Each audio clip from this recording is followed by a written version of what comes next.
Bonjour Thierry Loret.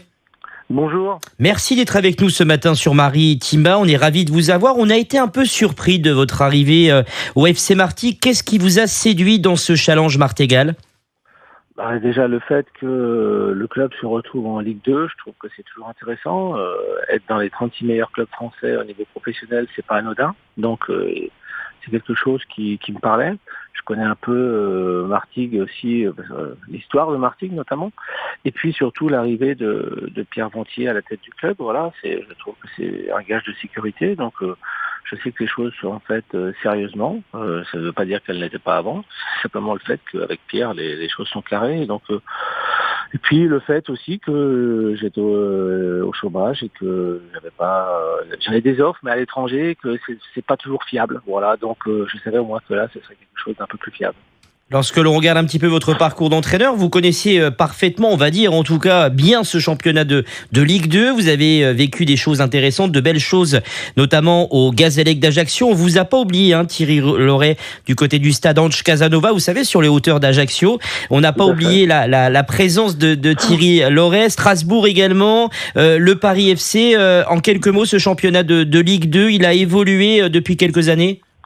Oui, rien que l'an dernier, c'était très très serré, puisqu'il a fallu attendre la dernière journée pour que, par exemple, Angers valide définitivement son ticket.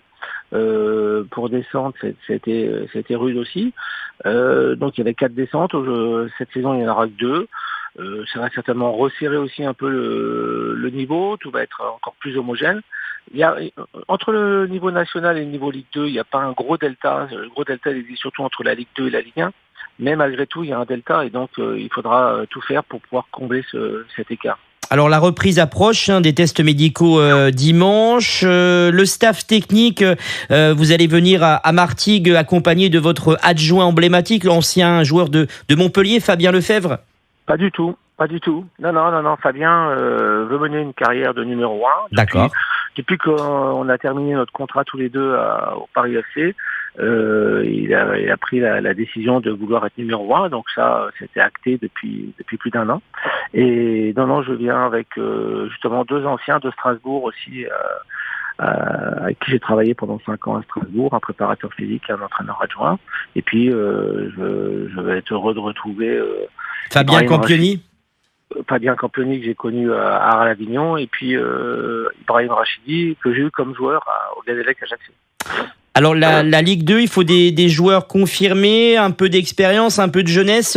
Le recrutement, sans entrer dans les indiscrétions, ça avance le recrutement au FC Martigues ? Alors pour l'instant, on est un peu bloqué par le fait que la DNCG n'ayant pas encore donné officiellement, je dirais, l'autorisation d'évoluer en Ligue 2 la saison qui arrive. On est un peu bloqué par ça, mais comme l'autorisation doit arriver cette semaine, il y a des pistes, Thierry Loret. Oui. Par contre, Jamal Mohamed fait beaucoup de travail, beaucoup d'entretiens avec des gens pour avancer. Après, on sait aussi qu'on va avoir le plus petit budget Ligue 2, que les choses vont être difficiles dans un premier temps, puisqu'en fait, les joueurs attendent toujours la plus belle offre. Et malheureusement, la plus belle offre, c'est peut-être pas le FC Martigues qui va la faire. Donc, il faudra attendre, il faudra être patient, et puis à un moment donné, saisir les occasions et les opportunités qui vont se présenter à nous. Alors vous gardez l'ossature, on sait que depuis quelques saisons, il y a une ossature au FC Martigues.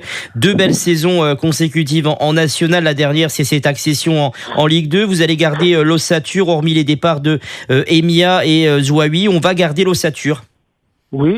Alors, il y aura aussi quelques départs à côté, bien entendu, mais le gros de l'équipe va rester. Je trouve que c'est important, parce que ça apporte beaucoup de sécurité aussi, parce que les joueurs se connaissent. Il n'y a pas besoin de travailler trop longtemps pour trouver une certaine homogénéité, une certaine osmose, des connexions.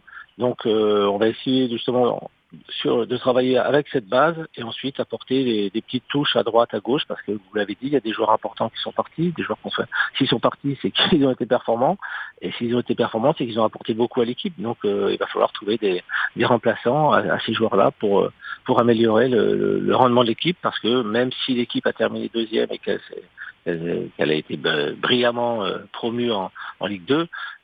Il va falloir améliorer le niveau de l'équipe encore pour pouvoir se maintenir dans le championnat. Alors justement, vous allez jouer une partie de la saison, les matchs à domicile au Vélodrome. Vous avez déclaré, on ne va pas aller au Vélodrome pour faire des selfies. Oui, parce que ça c'est un peu mon expérience personnelle. Quand on était monté en Ligue 1 avec Strasbourg, j'avais fait la même réflexion puisqu'on avait attaqué le championnat à Lyon. Et j'avais dit surtout, vous venez pas ici pour faire des selfies. Et quand j'étais venu avant la rencontre reconnaître la pelouse, tous mes joueurs faisaient des selfies, vous voyez. Donc et le résultat final, c'est qu'on en a pris 4 ce jour-là, vous voyez. Donc j'ai toujours cette image-là en tête.